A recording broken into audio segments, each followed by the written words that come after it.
Pilipinas, una sa ating mga balita, inararo ng isang pampasaherong bus ang isa pang bus sa bahagi ng EDSA Carousel sa Cubao sa lungsod ng Quezon sa kasagsagan ng rush hour kaninang Miyerkules ng umaga. Maagang nabarahan ang bahagi ng EDSA southbound mula Pitwason Tunnel patungo sa Main Avenue Station ng EDSA Busway. Kwento ng MMDA Traffic Aid na rumisponde sa aksidente, sinadya umanong isampa sa Center Island ng driver ng Earth Star Bus na may plakang 7301 ang kanyang minamaneho. Makaraang maramdaman na wala siyang preno.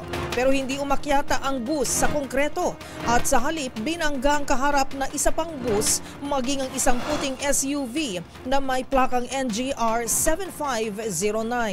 Pawang may mga sakay na commuter ang dalawang sangkot na bus pero wala raw malubhang nasugatan. Naabala naman ang iba pang commuter ng EDSA Carousel dahil sa insidente. Nawala ng preno itong bus, tapos bumangga sa Center Island. Pagbangga niya, tumama siya doon sa pangalawang bus. Tumama sa pangalawang bus? Tumama dito sa isang kotse na kulay puti.